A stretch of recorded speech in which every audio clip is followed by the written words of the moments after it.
این گفتن پاسدار در باز کن.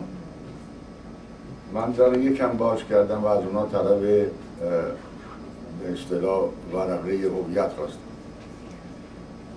همینجور که دستشو فشار داد آورد تو که کاغذ ورقه هویت رو من بده، فشار دادن در رو به زور اومدن تو. And once they knocked on the door, I opened the door slightly and asked them to show me some sort of document. They said they were the Pasdaran, the militias, and they opened. I wanted to look at their papers, but they forced themselves and they came into the house. و وقتی در باز شد، اولین کسی که وارد شد همین آقای احمدی نژاد بود که با مشت زد توی دهان من و دندانهای من رو خورد کرد و الان میتونم نشون بدم. آقای The first person who opened the door and came in, it was Ahmadinejad. And he hit. He hit me in my jaw and broke my teeth. No, broke his jaw. Broke his jaw. و فک منو شکست و دندانهای من شکست از پای و از بالا. He broke my jaw and also my teeth from up and down. و من نمیتونستم دفاع کنم از خودم چون تقریبا در حدود 20-25 نفر بودن. There were about 20-25 people. I couldn't defend myself. و همشون مسلح. And they were all armed. و تمام منزل رو گشتن دنبال بنی صدر. And they were looking all over my house for Bani Sadr. در حالی که من با بنی صدر اصلا نسبتی نداشتم و نمیشناختمش و نمیدونستم کیه و چرا اومده بودن توی آپارتمان من میگشتن دنبال بنی صدر. Bani Sadr is the former president of Iran.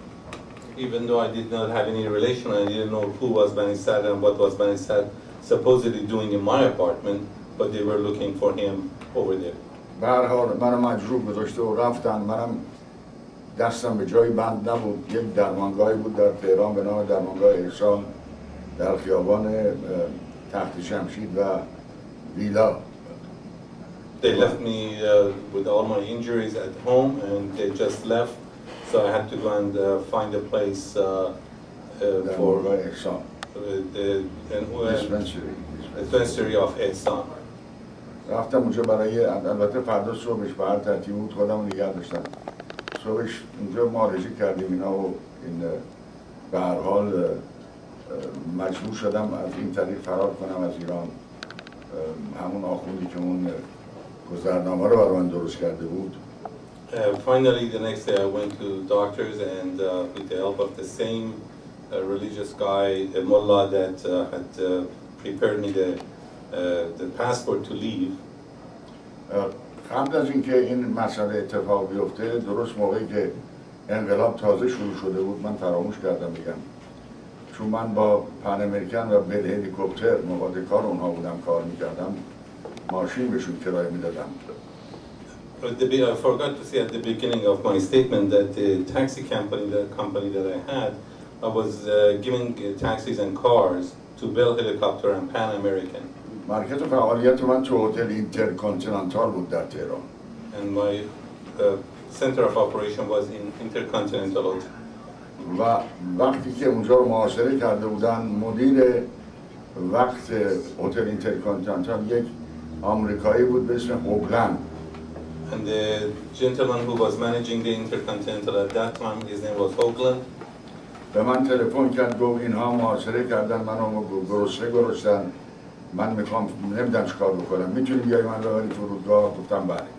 And at the beginning, Mr. Hoagland called him and told him that the hotel is under siege and he cannot leave if they don't have any more food, and if he could come to take him to the airport, and he said yes, he would do it. نصف شب بود که من از در پشتی هتل رفتم بالا و این آقای هوگلند رو بردم به فرودگاه و روانه آمریکا شد. And finally, in the middle of the night, I was able to reach him and take him to the airport to leave Iran, come to the United States. قبل از اینکه وارد فرودگاه بشه به من گفت یک آمریکایی سرهنگه که الان من اسمشو نمیدونم، ولی این آقایی که اینجا این هستش هستن شاید بدونم، که به شما تلفن خواهد کرد خانواده های آمریکایی رو در هتل هیلتون همه رو اونجا جا دادن که از خونه‌هاشون آوردن بیرون. Before he left, he told him that most of the American families have been kept in Hilton Hotel, and this was there's a colonel, American colonel, who was going to contact him. به من تلفن کرد این آقای سرهنگ، گفت این خانواده رو از شما می‌خوایم که بلافاصله به مهرآباد ببرید. And the colonel later on called him and asked him to evacuate the Americans from Hilton Hotel to the Mehrabad airport.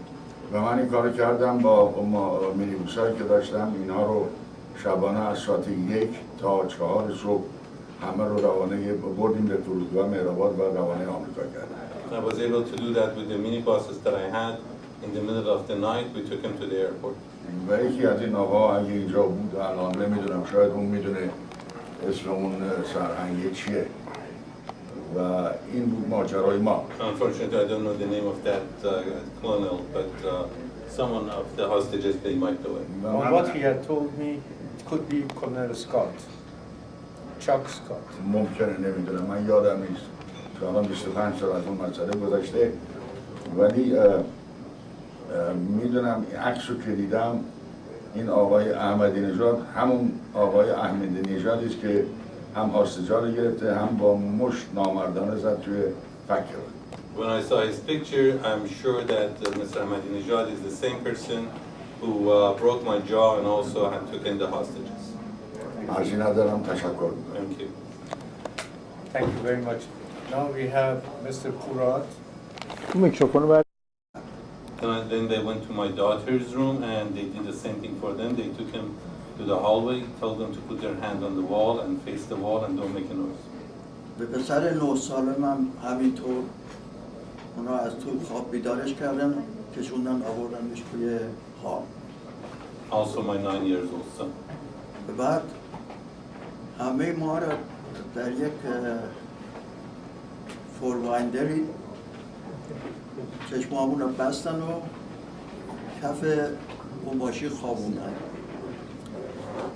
این ماشین یک ماشینایی که فور وایندر هست 4 ویل. Then they took all of us in the four-wheel drive car and they put us all on the floor of the car with our eyes with blindfolded.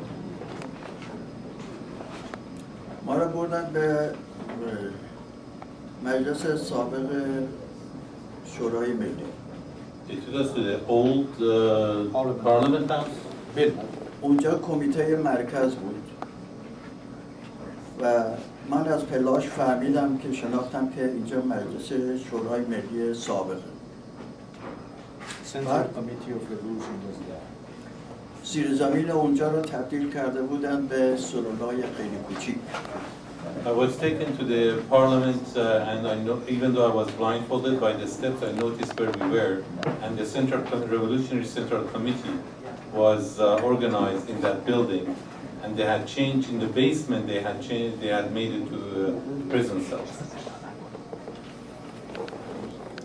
بچه ها با خانم در یه اتاقی زندانی کردن، منو به تنهایی در یک زندان و نوار گذاشته بودن اینجا، نوارهای تلفن مرا که یکی یکی به از اونا میپرسیدن این اشخاص کی هستن. They took me in one isolated room and my wife and the kids into another room, and then they had recording of my calls and they were asking me for each call who were these people that got called. من به وسیله پسر کوچکم که بین دوتا اتاق رفت و آمد میکرد به من گفت که نوار گذاشتن، نوارات رو همه را صداها ضبط شده و یکی یکی میپرسن این افراد کیا هستن. And they were asking the same question from the rest of the family and he found that out by his 9-year-old son. بعداً صبح که شد بچه‌های من رو بردن فرستادن خونه و شکنجه من از ساعت 10 صبح شروع شد. The next day they sent my family home, but my torture started at 10 o'clock in the morning. من با تیمسار کورنگی همسایه بودم، دوست بودم و رفت آمد و معاشرت داشتیم. I was a neighbor and a friend of General Kurangi, and we used to see each other very often. تیمسار کورنگی رئیس زندان قصر بوده و بعد خیلی در موقعی که اینها سران جمهوری اسلامی زندانی بودن در زمان شاه این به اونها محبت میکرده. Kurangi was Qasr prison. He was in charge of Qasr prison, and when these people who are now in the government, they were at the prison, he was very kind to them. و بعد از انقلاب او را کردن رئیس شهربانی. After the revolution, he became to be the Head of the police. head of the police department. Police department. و بعد از من میپرسیدن که تیمسار کورنگی را تو از کجا فهمیدی که بهش خبر دادی فوری فرار بکنه از ایران بره بیرون. They were accusing him how you told Kurangi How did you help Kurangi to leave Iran? من گفتم که کورنگی رئیس شهربانی شماست و با من یک دوست عادیه. من کاری با رفتن اون نداشتم. اون فقط خداحافظی کرد از من که میخواست بره بچه‌هاشو ببینه و من کورنگی را یک ماه دیگه به شما تحویل میدم. اگر کورنگی نیومد منو اعدام کنید. این فرار نکرده. And they were accusing him to have helped Kurangi to leave Iran, and they asked him, how come you did that, and how did you know this? And he said he was just a friend, and I don't know anything about his leaving, and I'm sure he's coming back, and I promise you that he's going to come back.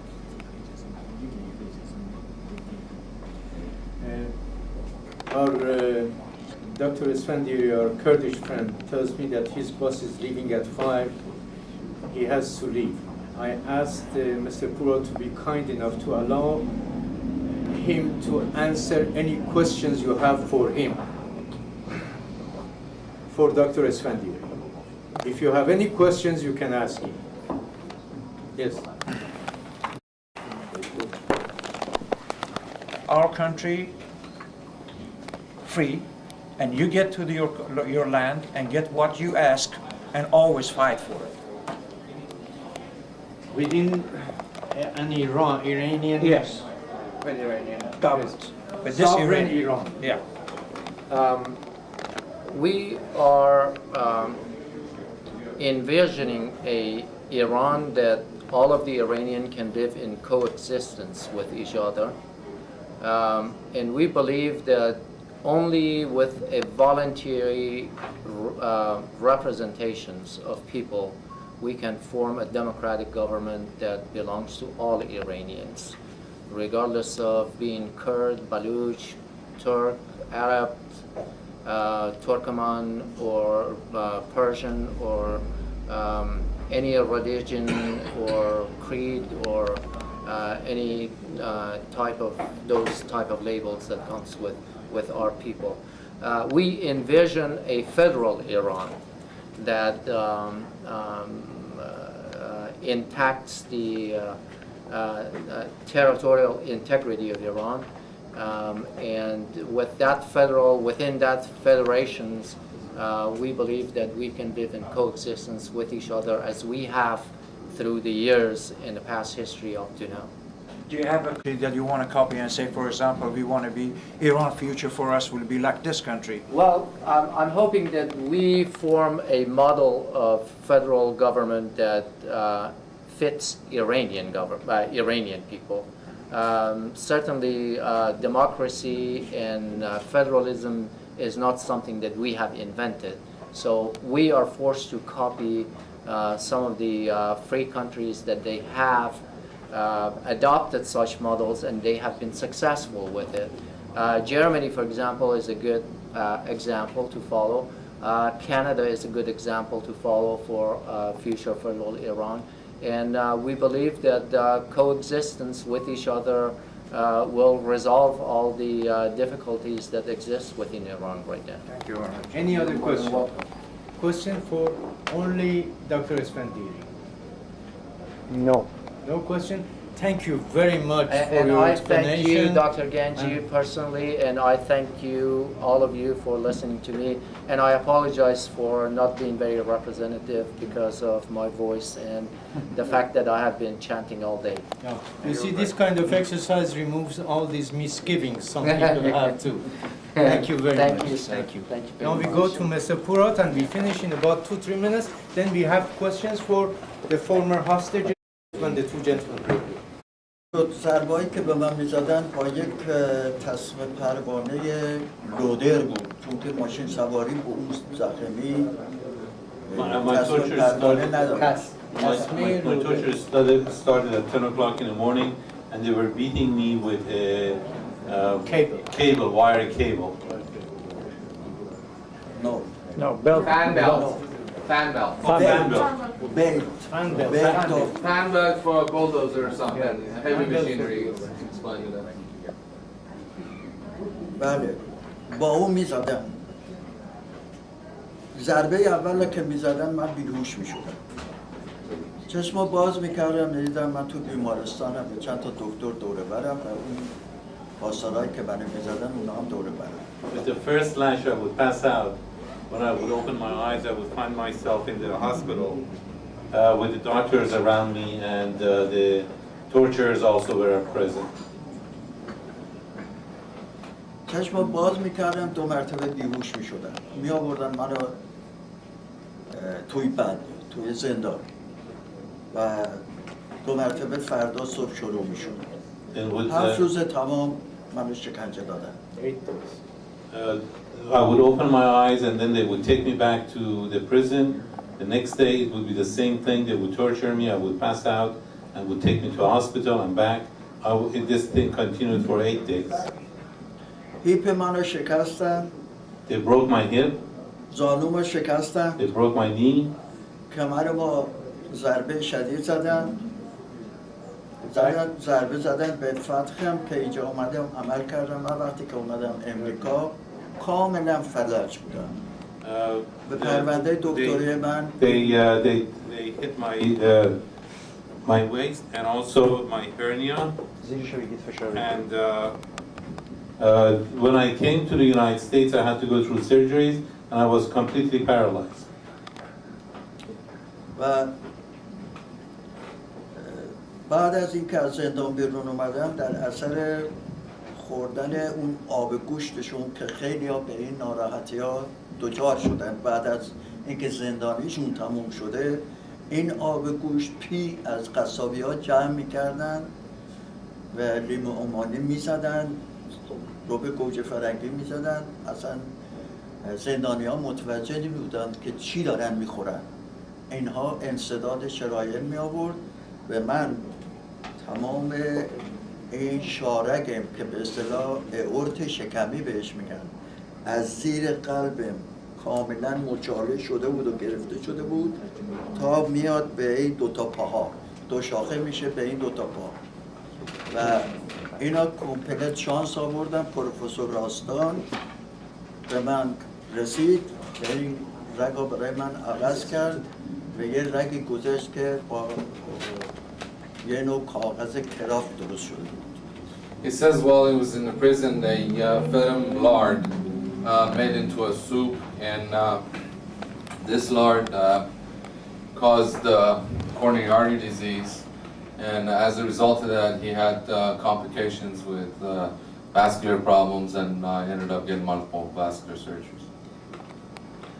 بعد از اینکه شکنجه به اصطلاح تموم شد دیگه من امیدی به زنده بودن خودم نداشتم. 2 تا پاسدار اومدن، 2 تا دستای من را گذاشتن رو 2 تا شون خودشون و من را کشوندن به یه اتاقی که یه عمامه به سر اونجا بود، نمیشناختمش کیه. و دیگه از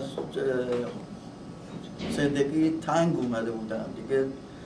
زندگی برای خودم چیز نمی کردم، دوست نداشتم که بیشتر زنده بمونم. On his last torture session, he thought he wouldn't live anymore, and he got carried out by several revolutionary guards. and he was taking her into a room where a religious cleric was there wearing a turban, and he's saying that at that point he didn't really care to live anymore. در ظرف یک هفته که شکنجه دیدم درست 26 کیلو وزن کم کردم. In a week's time that he was tortured, he lost 26 pounds. 26 kilo. 26 kilograms, sorry. Or 55 pounds. و بعد وقتی که من آوردن اونجا این کاپ سر میز اون امامه به سر بود، این تسمه پروانه. من نگاه کردم به این و دوتا دستمو گذاشتم میکروفونو بگیرین جلو.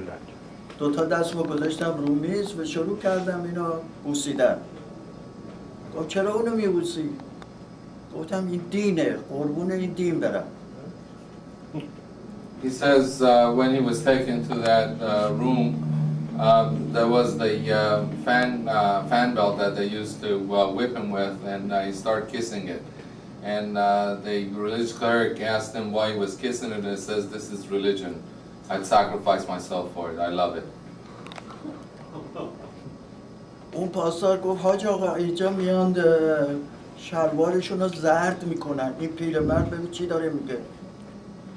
اون از پشت میزش اومد و چشمند منو واکر سر پیشونی منو بوسید و گفت خب انقلاب اشتباه میشه، حالا میفرستیمت یه جایی که پربار بشی، مثل که میخواست گاو پربار کنه. He says one of them kissed his forehead and says there's always mistakes made in revolution. And then we're going to send you someplace to fatten you up like a cow that has been fattened up for sale. من را فرستادن با یک ماشین ونی که تمام شیشاش و اینا رنگ شده بود، هیچ روزنه‌ای نداشت. چشم ما بستن و منو انداختن اون تو، بردن توی یه سلولی چشمامو باز کردن. من نمیدونستم اونجا کجا بود، ولی یه پنجره داشت که هوا را نگاه میکردم، بعضی وقت یه کلاقی میامد عبور میکرد. اما پذیراییشون از لحاظ غذا و رخت خواب و حموم و اینا خیلی مرتب بود و حتی دسر میدادن، مثل نمیدونم هتل هایت بود. منو بردن بعد از چند روز عمومی، در اون زندان عمومی که زیر زمینی بود، عده زیادی بودن اونجا زندانی بودن. یک امریکایی بود که این از تگزاس اومده بود در ایران، خیلی پسر جوون و خوش‌سیمایی بود و ورزشکار بود. من به اون میگفتم تو چرا زندانی کردن؟ یه خورده اون موقع انگلیسی بلد بودم. بودم تو رو چرا زندانی کردن؟ گفت من آمدم آیت الله بشم، منو دستگیر کردن و He says afterwards he was blindfolded, put in a van without any windows, taken to another cell that the only thing was a little skylight where he could see birds fly over, and but the food condition was better. He even got some dessert, and after a while they fattened him up, they sent him up to the general ward, and he met an American prisoner there and asked him why the American was in prison, and he says, I came here to become an Ayatollah and they put me in prison.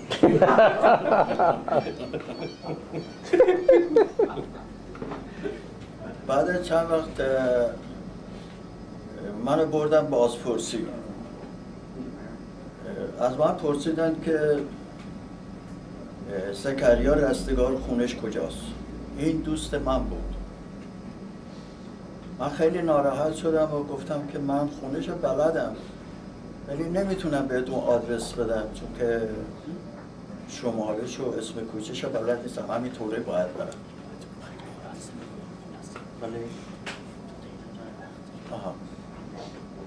خلاصه من این شماره رو چیزا بهش آدرس رو ندادم و گفتم که خیلی شما فکر میکنید که زرنگ هستید، من یه اوراقی دارم که شما دسترسی بهش نداشتید و نتونستن اون همه که گشتن پیدا بکنن. من میخواستم که به این رستگار برسونم که فرار بکنه. این نقشم بود. بعد بهشون گفتم که ایچی گفت برو پایین تا خدمتت برسه.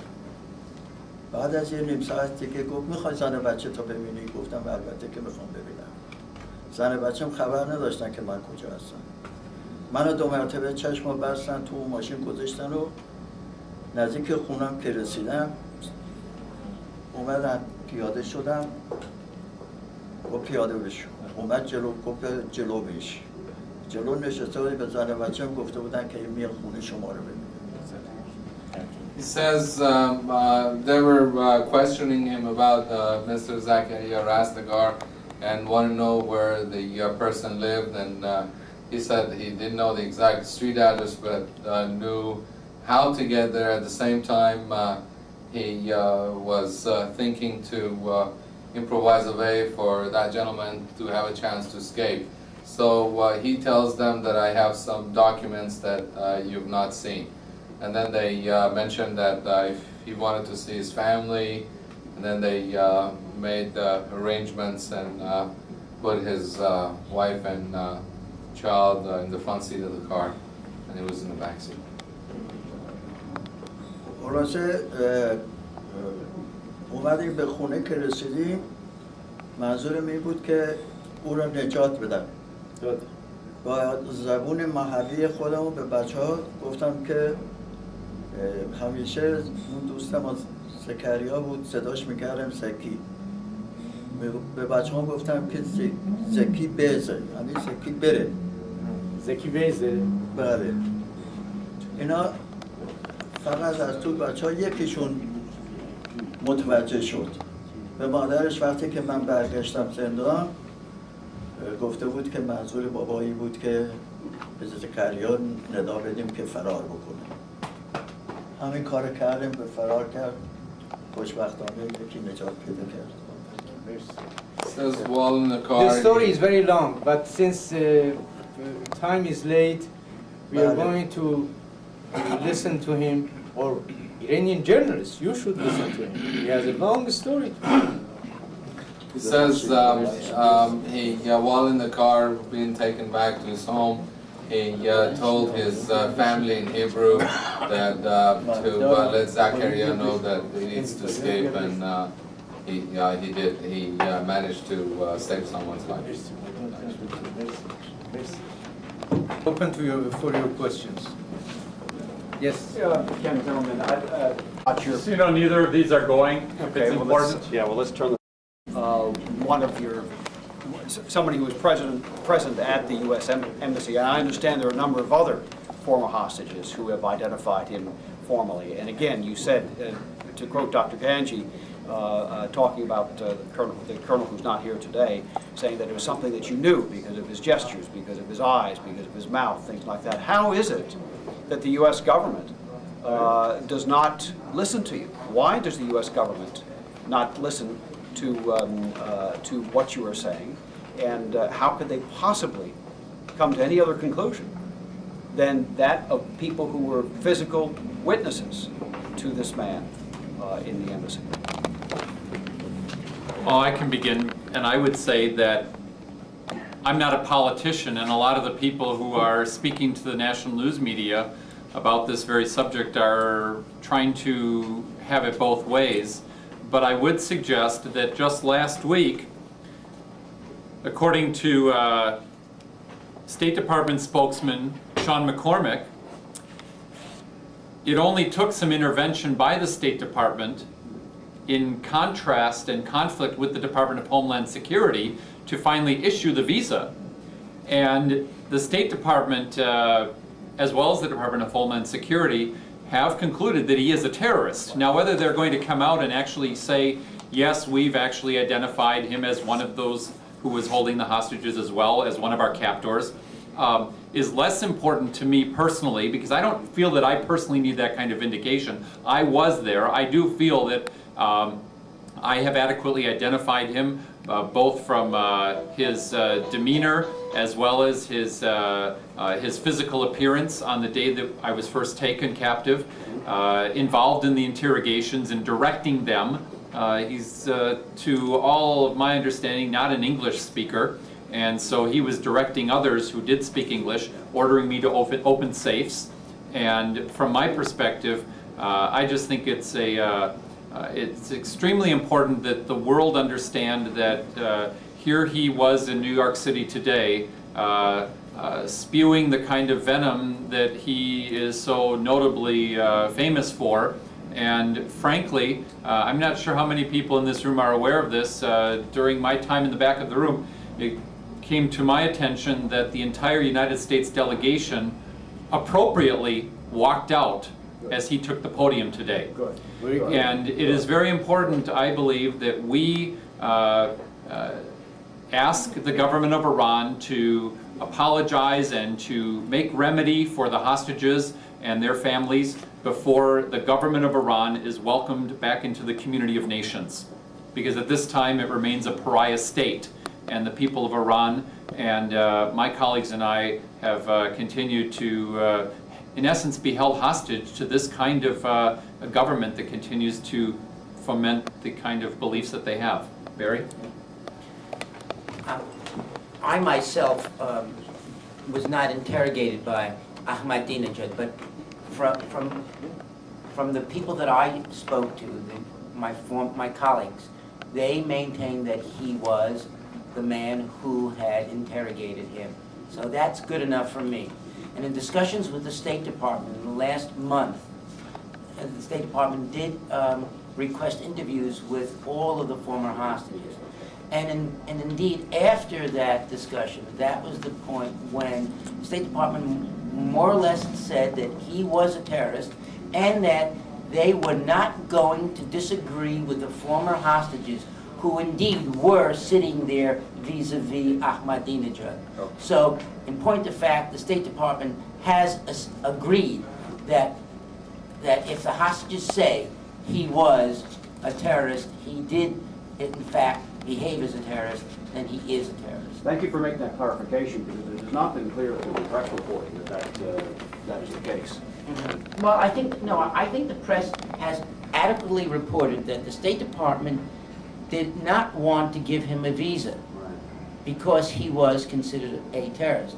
The problem is there is a UN agreement with member nations that as a head of state he is permitted to come to the United States only if he receives a visa. He received a visa in Bern, Switzerland, to come to the United States. But because of his position as a, quote, terrorist, he's only permitted to stay in a certain perimeter of hundreds of miles, 25 miles, whatever it is, from New York, and that's it. So he is not an individual who can travel anywhere in the United States. He, in fact, is considered by the United States as a terrorist. And let us not forget that the Speaker of the Parliament was intending to travel as well, and was denied a visa and concocted some lame excuse that he had other plans and he wasn't able to come after all, when in fact he was branded a terrorist as well, but because he's not truly a head of state, as in a president or a prime minister, he would not have been eligible for that kind of a waiver that is part of that hosting agreement that the United States has with the United Nations. So I think the State Department and the Department of Homeland Security, they still have some more work to do, but they're doing a pretty good job on that front overall. Would you agree Now, with that, Barry? my part, what I have to tell you, we arranged 2 interviews for the former hostages on NITV going all over the world. This is about 3 weeks ago. Until then, the State Department had not said anything about terrorism, Ahmadinejad and terrorism. When Kevin, Dorothy, Sharer, Scott talked, and it went all over the world, we heard the State Department come out and say, Ahmadinejad is a terrorist, but we have to grant him a visa. That definitely, there are statements there, because Iranians heard what they had to say in Persian. No, the State Department couldn't do anything else but recognize that he is a terrorist. So that's what took place. I want to tell you that. Then the other thing, Ahmadinejad was only responsible for the military and the security officers of the embassy, not for others. So the important thing is to see the military and to see the security people. Ahmadinejad had nothing to do with the other hostages. He couldn't be with 454 at the same time. So those two things you have to take into consideration. Yes, you have a question. Powers that legislation and justice and executive branch, they are independent. I wonder that why the Prosecutor General of America should not take action against people like Ahmadinejad for what he has done against the citizens of America and the former diplomats in the Embassy of America in Iran. This is, in my opinion, not right at all, that Prosecutor General should not take any action against this guy who has been a criminal. You're talking about Secretary General of the United Nations? No, Attorney General. Attorney General. Prosecutor General. Attorney General, I'm sorry. Attorney General, why he should not take action against this person who is, Attorney General should not listen to the executive, even to President of America.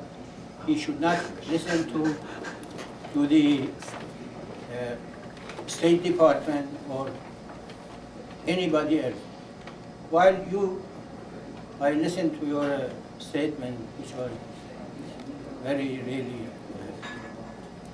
educational, that you told us, the audience, that what they have done to your colleagues in the embassy in those 444 days.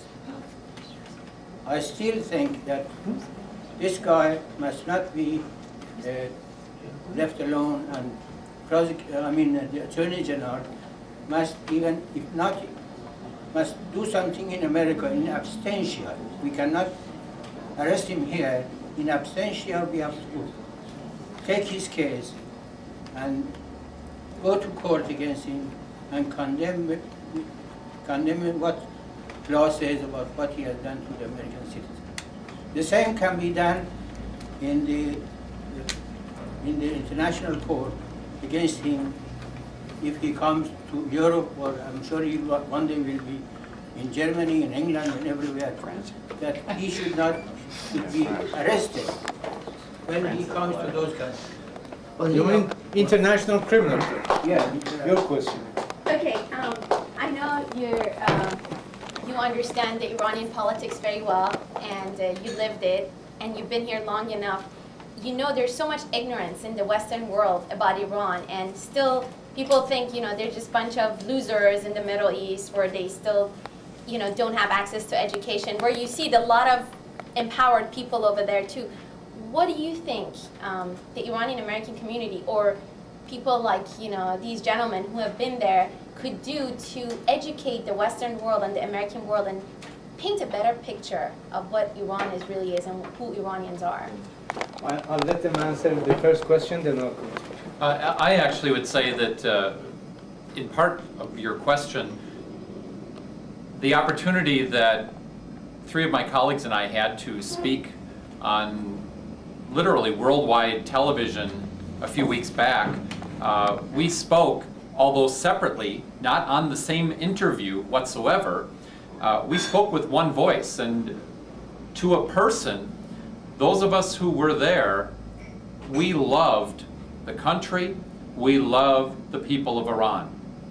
It's the 5 to 7 or 8% of the people who are right now ruling that country with an iron fist, who are putting down all of the movement toward a democratic type government, or a free and open society that really do not have the voice, and that's what we would like to see rise into a prominent position. President Bush, a few years ago during his State of the Union address, spoke about the axis of evil. He's speaking about the government, and it's not just a cute cliche. I really think that he means it, and we just need to make sure that the president and everyone who believes as the president does or has spoken, that we would see the people who are hopeful for a brighter future not be let down when push comes to shove. Because it's a wonderful country, and the people, we have been friends for generations, and we would like to see less of the, and I know exactly what you're talking about, because whenever I go out and I talk to Rotary clubs or Kiwanis clubs or in the high schools, inevitably people will stand up and suggest, well, you know, who cares? Who cares about Iran? Who cares about the Middle East? They're all just blowing themselves up, and it's the picture that we see on worldwide television, on national news media, of the person strapping explosives to their chest and walking into a bus or into the bazaar in downtown whatever city in the Middle East. And that's not the picture that Barry and I have, and the knowledge that we have of the person on the street, the person who we came to love and know. Barry, you want to add to that? I would say, you know, one of the biggest problems is reporting, and I think international journalists really don't get the opportunity to do the real story, because it's very hard to do the story in Iran, because you're constantly controlled by someone who is near you. So it's very, very hard to get the story out about what's going on in Iran. But I do think what is important is the expatriate community needs to do a better job in talking about who Iranians are, about the culture and society. For example, the British Museum is doing something really wonderful on the Achaemenid dynasty right now. It's lasting for about 3 or 4 months in London, and that's a tremendously important exhibit, because it talks about the forgotten empire, the Achaemenids, and it really is saying that the Achaemenids were not an authoritarian regime that the Greeks overthrew and Western democracy really won. It talks about how extensive that empire was and how open that society was. So it really talks about Iran, or the Achaemenid pre-Islamic Iran, in a far different way. And I think people need to get that connection, that Iran has a tremendous history, a long history. And as I think I said to you earlier, 26 years of repression is not old for Iran. I mean, the Islamic Republic of Iran, if you want to turn around and read Hafez, it's almost like Hafez all over again. What was Hafez talking about? When he was living in Shiraz during the 13th century or 14th century, he was being bullied around by mullahs who were telling him he can't do this or he can't do that. So what did he write? He wrote the most antithetical material in the world about getting drunk and going into bars and things of that nature. So, and basically, Iran has never stopped in Iranian history, where Iranian liberties have always been stopped by some religious fanatics or so. And one of the great things about Iran, and I think Iranians should always be proud about, is their poetry and their literature. And I think expatriate Iranians need to be expounding that more than anything else. It's very hard to do it within Iran, but. Thank you. You know, they want us, the regime actually wants us to have amnesia, to forget all these things that they have been doing. They want to atomize us, and they fear us getting together, because then we will have power when we get together. And that's what they have done. They have atomized us, outside and inside. And Iranians are getting together.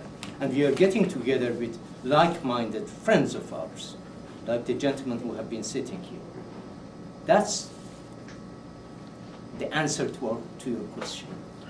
We have to get together. Well, and we have to leave aside who is going to be president, who is going to be Shah, who is going to... We have to liberate Iran first. First and foremost. And we have to believe in core rights of my friend from the Kurdish part of Iran or the friends from other parts of Iran. If we do that, we're going to be successful. These gentlemen have done a great service to us.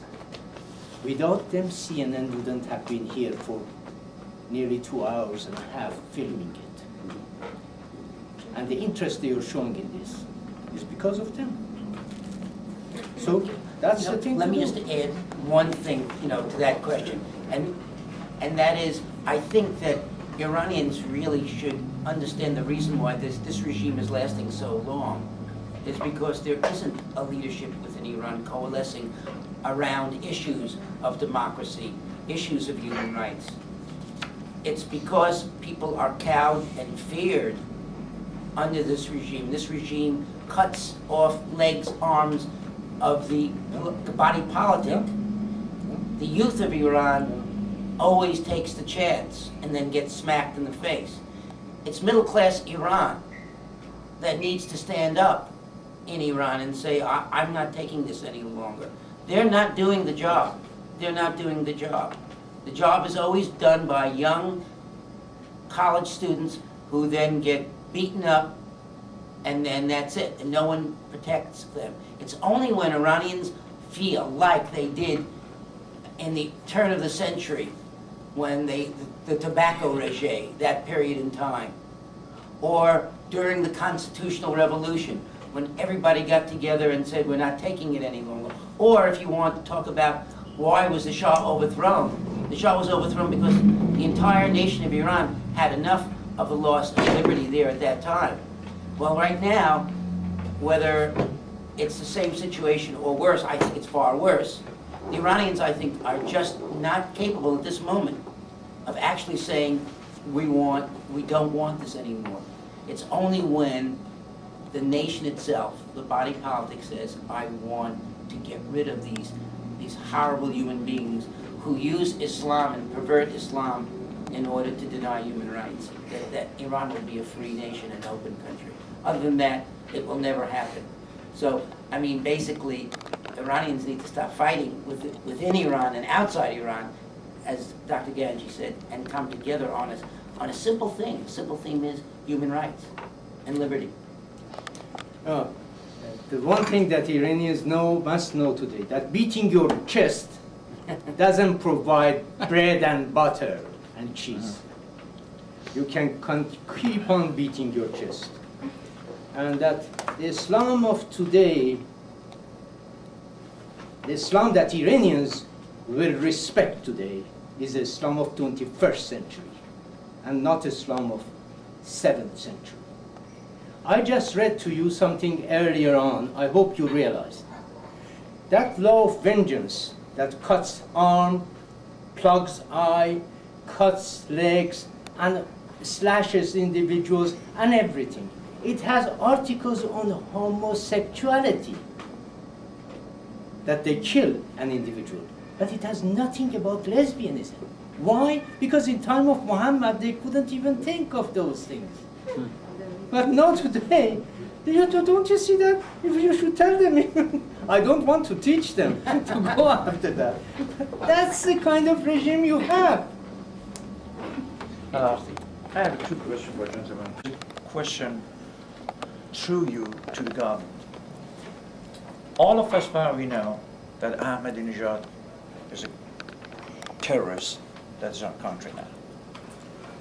Normally, if a terrorist comes to the country, if he makes appointment or meeting secretly for other people of our nation in here, or people that are guests in the nation, in here, in this nation, what will happen? Why he has to secretly does this? Because we have information, Mr.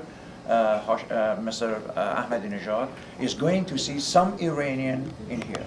If he doesn't move in 25 miles, it must be they come to the 25 miles.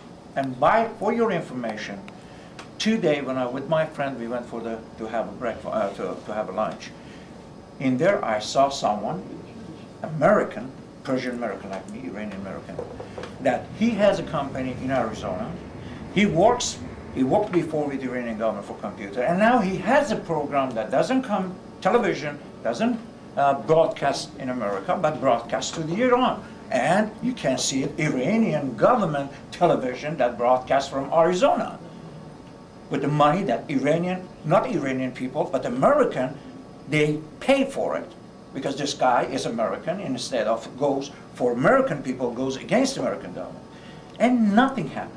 In last 5 years that we were in broadcasting in Iran, we saw a lot of this happen, this thing. Second, as a just person of the world, free world, I'm asking, if superpower Latin America, mullahs in Iran, take your people for 444 years, and you don't do 444 days, and you don't do anything about it, you think the other people were not going to start to encourage their sons to down? Now we're going to send the terrorists, we're going to in their city, we're going to kill all Americans, and they cannot. And they say it every day, sorry my language. They said, you know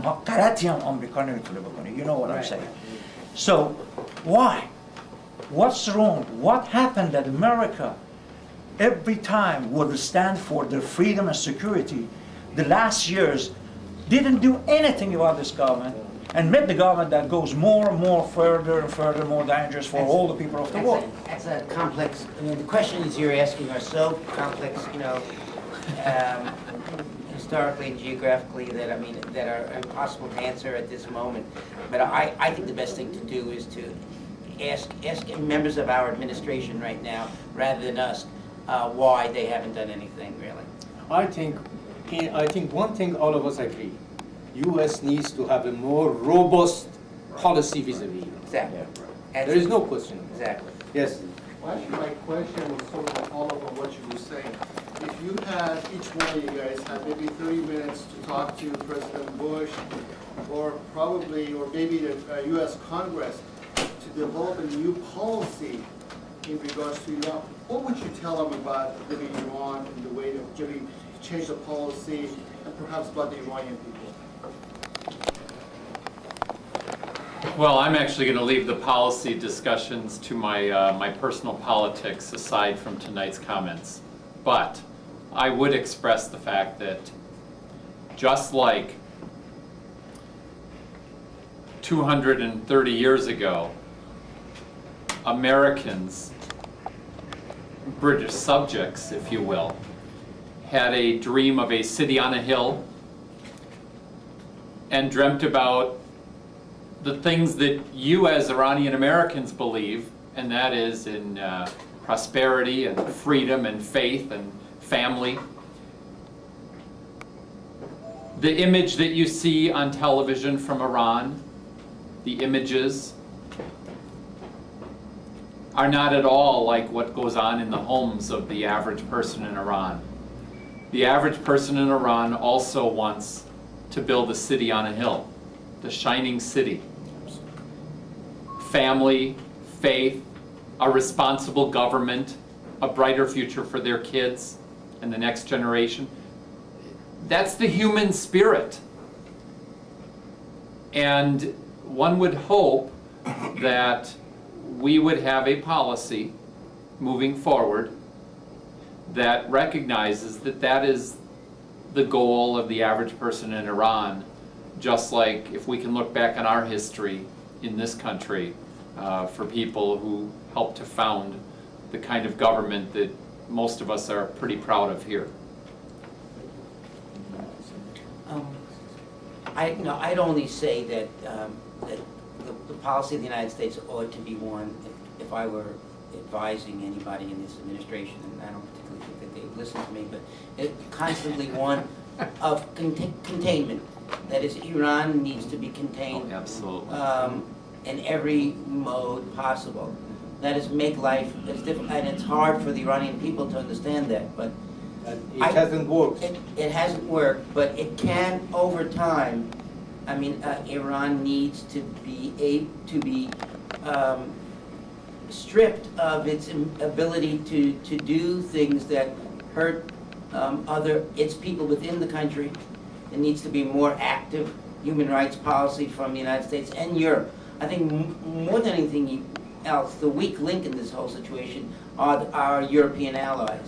European allies have a tremendously good relationship with Iran, not because they like Iran or they like what they're doing, but it's a very profitable business to work with Iran. And it's only when the United States can work closely with its allies in containing Iran. Now, push comes to shove right now is the issue of the whole nuclear proliferation issue. Will our European allies work with us, bring it from the IAEA to the UN, or will they not? And I think this is what we'll see right now. I think, look, we know that without the Europeans, a really formal, a very good policy could not be produced vis-a-vis the regime in Iran. So really, that's what we need to see in the future. But of course, U.S. needs to show leadership. Yes, yes. And on that front, speaking of the nuclear ambitions of the current regime, I guess I can think of few more frightening things in this world than a nuclear-armed malacracy. Someone asked earlier today, we were at a gathering outside of the Iran mission to the UN. Explain that. We had a vigil that lasted for about an hour and a half. In front of the Iran mission to the UN up on 3rd and 40th, I believe. Right. And we were wanting to draw attention to the fact that for 25 years, the regime has not been held accountable. And somebody from a news outlet asked me, why now? Why after nearly 26 years? And the best response that I can give is, it's never too early, but it's been too long. It's about time that these kinds of messages get communicated, and here with all of the attention for the president of Iran to be here was the time. And you cannot take a man from Tehran, dress him up in a suit to make him appealing to Western news media, take the turban off, and pretend that he's anything other than what he is. He is he is a part of a terrorist state, and our government has a responsibility to take this message to the UN and bring these European countries on board and ask them to stand beside us in opposition to the ambitions that that country has under its current leadership. I would also say to the President, Mr. President, the Islamic Republic, they are all total chameleons. Remember that. That's it. If you want to formulate policy, take that into consideration. This is Sami. It's good. It was mentioned that it's incumbent on the middle class to join in with the youth who have always taken on the burden or the weight of change in Iran. And that there has to be a coalescing of the forces to change the regime, like after the tobacco regime, like at the constitutional revolution. However, there's an element that wasn't mentioned. It's that the Iranian expatriates need to be more united. Yes. Because if they are not united, the Europeans, the Americans, the various different foreign supporting powers will say, why should we take the risk in supporting a system that is not being supported by Iranian expatriates themselves, because they cannot unite themselves? How do you envision motivating a unifying trend among Iranian expatriates? It's something that's been our Achilles heel since the beginning. I think probably I can answer that question. I think the function today is one indication. We have had here from the Kurdish Democratic Party. We have had our Assyrian citizens of Iran. We have had the Jewish community here. We have had the Americans, and amongst you all, we have had the Republicans, monarchists, and all kinds. A function of this kind, without a flag of this or that as president or Madam President or Mr. King and that sort of thing. Leaving that aside, you can accomplish what you want to accomplish. But what you have, you had here 5,000 people, so-called Iranians. They were mostly of other nationalities too today, and having a plan that your leader immediately becomes provisional head of a state, Maryam Rajab, for 6 months. And that after 6 months you're going to decide what you're going to do. That sort of thing will never bring opposition together. And the Iranians inside Iran are going to do the business, the work, and liberate their country without all this kind of hullabaloo. So I think the function today is one, no, let me say this. Mr. Ahmadinejad's election has helped the Iranian opposition greatly. And you should be grateful that he was put as the head of the Islamic Republic. See, in Tehran, it has to be with another government, a government that believes in human rights, a government that believes in open society. Until and then, I think that embassy should stay shut. There's no reason, but I would like to go to a new embassy in a new Iran, a new democratic Iran, but not this place. This place is just, for me, out of this world. And for most Iranians, it's out of this world. It really, I can't believe in my own mind's eye that of all the places in the world that it happened in Iran. It's because people were asleep. People were asleep. The middle class in Iran were asleep all the time. And they sat there, and to a large degree, I have to say, that they accepted a repressive government in Iran for many, many years and kept their mouths shut as long as they kept their stomachs fed. And then it was really the mullahs who understood what was going on and the weakness of the society, and they were the ones who took it. And it's only when Iranian middle class really says enough is enough, and they're going to fight for their country, not run from their country, will Iran be free. And it doesn't mean that the United States will ever be involved in that. I think Iranians need to understand that, yes, the United States can take the leadership in the international community, but it's Iranians that must take the first step. Without that, there will never be a free Iran. Very good. I agree with Mr. Rosen, Professor Rosen, but I want to say one thing. Iran is part of this world. The world has become so small. One cannot let the generals in Myanmar do whatever they want to do with people of Burma. And one cannot let these people in Iran do all the things, the criminal acts that they are committing against the Iranian people. And that area is a very sensitive area. And the United States has a great deal of national interest involved. So US government should have a proactive policy of support of freedom movement in Iran. That's true. You can't only say that it is up to the Iranians. Iranians want to get rid of this regime.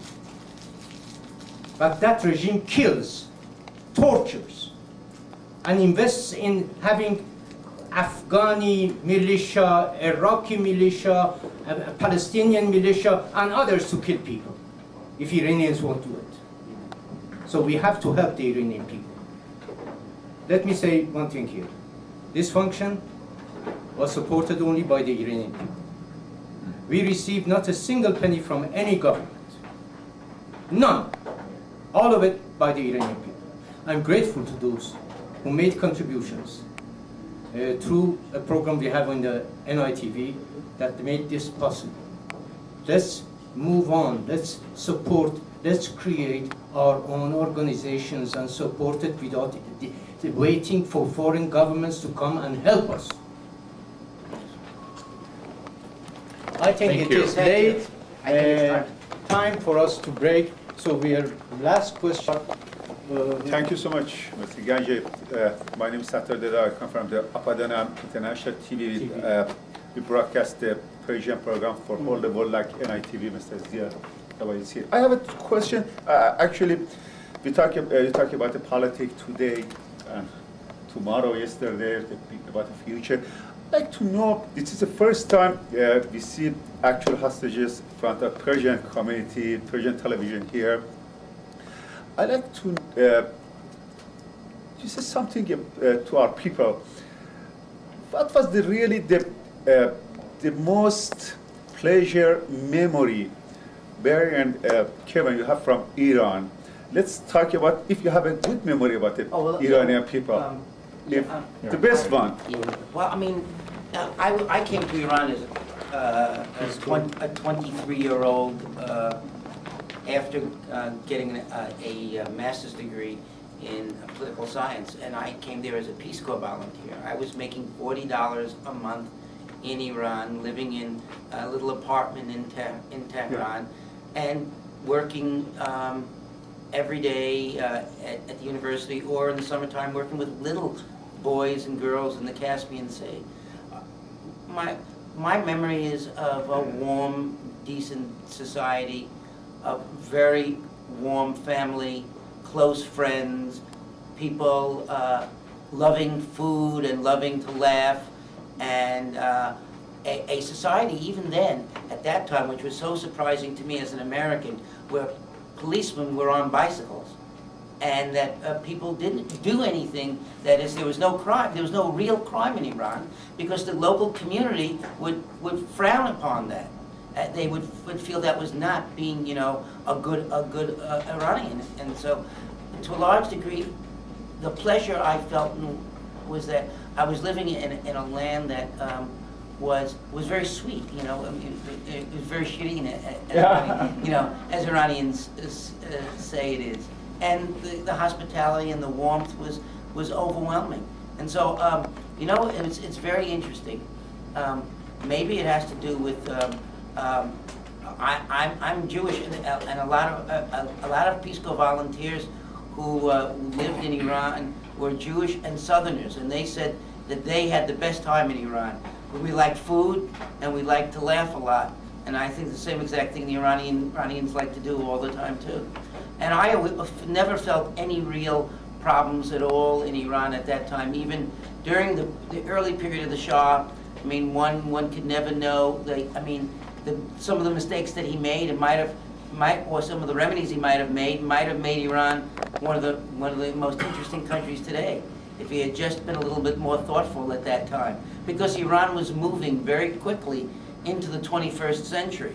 I mean, I remember feeling very good about seeing Iranian women walking around without, a chador.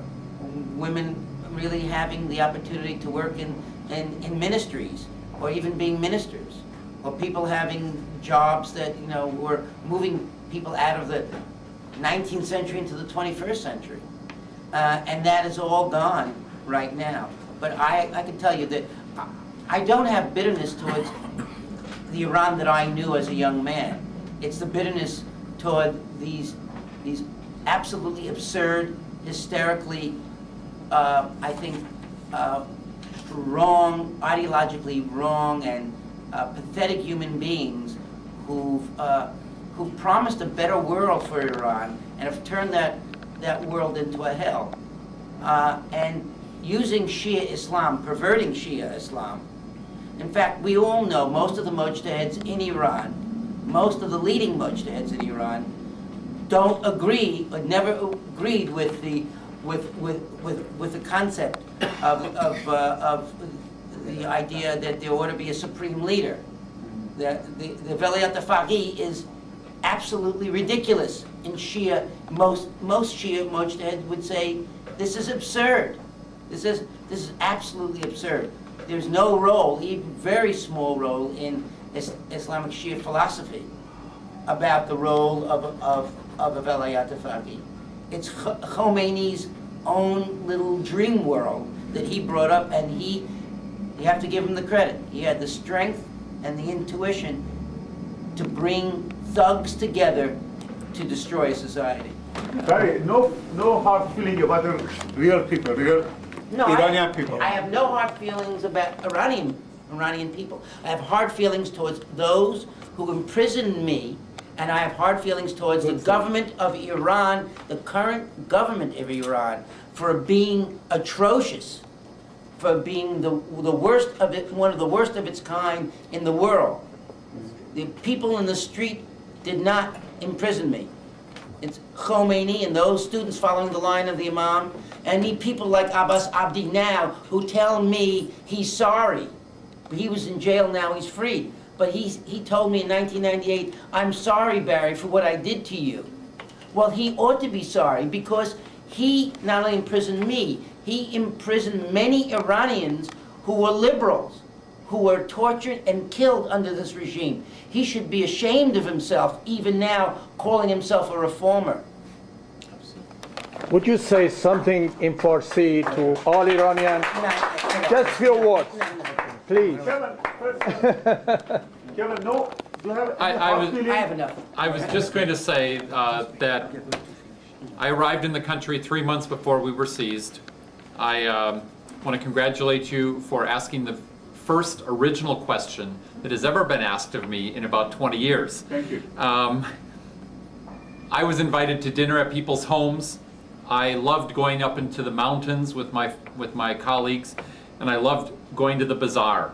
I loved meeting the people. I went to the bowling alley. I went to the places where the only, well, I didn't know that, but I did things that I liked to do with people who I believed genuinely cared about me and were interested in me as an American and as a person. And that's how my relationship was with the average person on the street, who I worked with, who I got to know, and I thoroughly enjoyed those first 3 months that I was there. And like Barry, my animosity is toward that very small percentage that I mentioned earlier, who basically have helped the country of Iran to march boldly into the 15th century for the last 20 years. And hopefully that will reverse itself. Thank you. Thank you very much. Well, ladies and gentlemen, that concludes our meeting. Let me thank Kevin Hermaning, Dave Rader, who is not here, Barry Rosen, Bob Moore, our dear friend Thomas Langford, who didn't come and talk, but he was all alone standing there. He's here. He just left. He just left. And Mr. Morteza Esfandiari, Mr. Joseph Pirayov.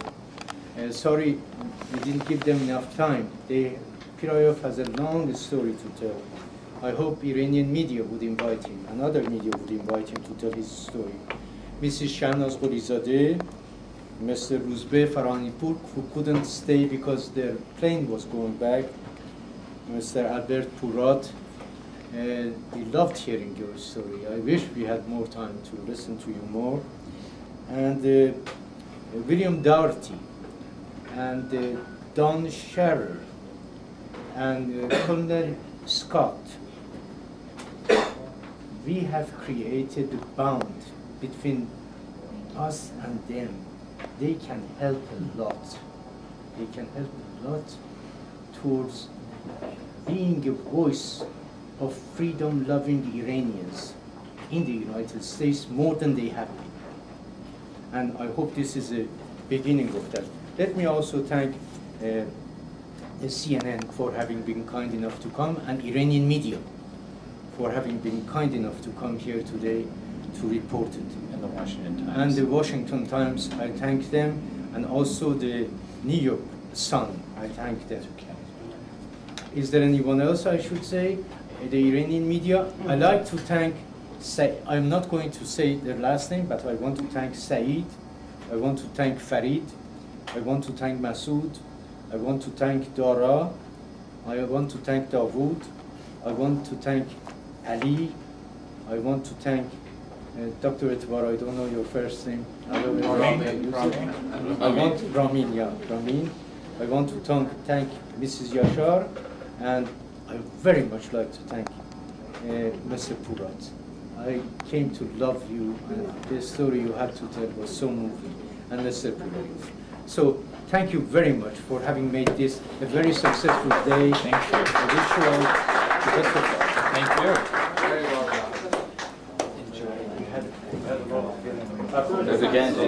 Kevin, may I make a suggestion? Yes.